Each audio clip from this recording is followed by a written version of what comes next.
Hello everyone and welcome back to a fresh new episode of bunker climbing. The temperatures are rising, so it's actually not that fresh anymore, but bad jokes aside, and let's have a look at the route. It's called Löbejüne and it's graded somewhere around 6B, 6B+. And again, since I didn't have any information about the route or I didn't see anyone climbing in the route, I pre-clipped the first quick draw since it was fairly high.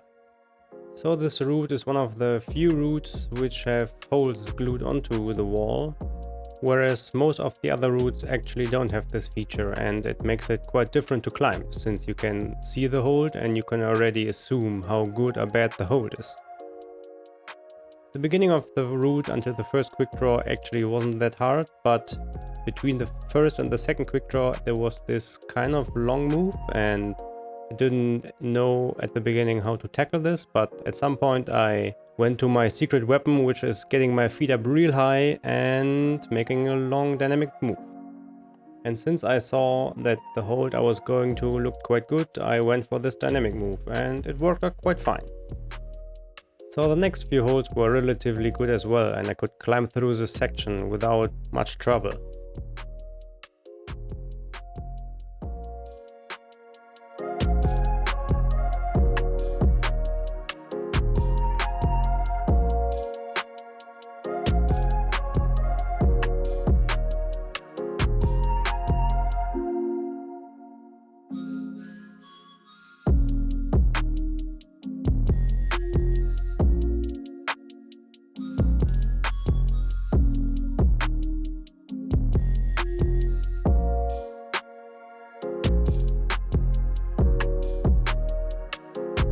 At this point I got a good jug and I could utilize a little shakeout position and rest a little bit.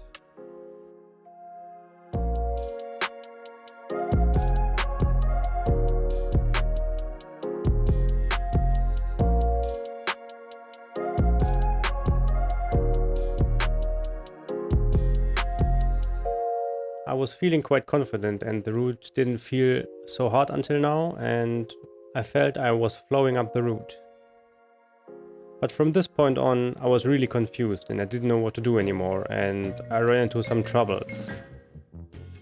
Here I got this narrow hold for the left hand, which isn't that bad, but I didn't know how to go on because I had to get my right hand there, but my small fat left hand was on the way somehow.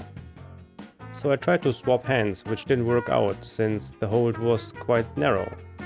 So I went down again, shaked out a little bit, and the next idea was to cross into the hold with the right hand, which didn't work out because I was just a few centimeters short. So I went down again, shaked out a little bit, and I tried with another foot, which was a bit higher. And I could barely reach it, but it just didn't work out. And I was trying. I couldn't get it. So I went down again and checked out a bit because slowly but steady I was getting quite pumped. And also a bit nervous because I didn't really know what to do. But at this point I had to decide for a method. One which was quite unstable, and it involved a dead point move, which I didn't want to do at the beginning. But it was the last option I saw, so I decided to take this crimp for the left hand, get my foot up real high and try to go dynamic with the right hand into the next hold.